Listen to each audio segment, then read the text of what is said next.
যারা এই মুহূর্তে নতুন ইউটিউব শর্টস বা ব্রড ভিডিও করছো, অর্থাৎ যারাই নতুন চ্যানেল তৈরি করেছো, তারা প্রত্যেকেই একটি বড় ভুল করছো ভিডিও আপলোড করার সময়। ভুলটি কি সেটাই এখন তোমাদের বলবো। যদি তোমাদের ভিডিও কেউ শেয়ার করে অন্য প্ল্যাটফর্মে, সেটা হোয়াটসঅ্যাপ হোক বা ফেসবুক, সেই ভিডিওটি যখন কোনো ব্যক্তি ওই ভিডিওর ওপর ক্লিক করলে সেই ভিডিওটি হোয়াটসঅ্যাপ বা ফেসবুককেই চালু হবে, যার ফলে তোমাদের ভিডিওতে ইউটিউব অ্যাড চালাতে পারবে না, যার ফলস্বরূপ ওই ইনকাম ও ভিউজ দুটির কোনোটাই হবে না। তাহলে কি করতে হবে?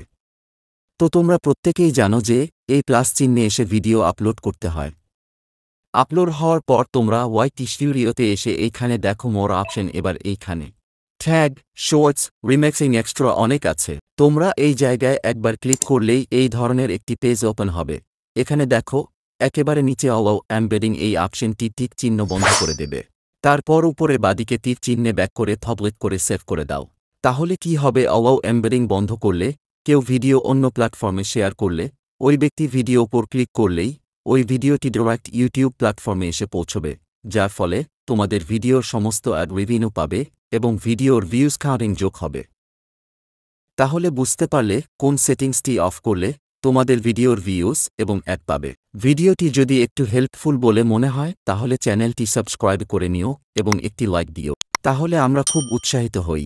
তোমাদের যে কোনো সমস্যা হলে কমেন্টস করে জানাও, তোমাদের জন্য সেই ধরনের ভিডিও বানিয়ে দেব। আজকের মতো এইটুকুই, নেক্সট ভিডিওতে দেখা হচ্ছে।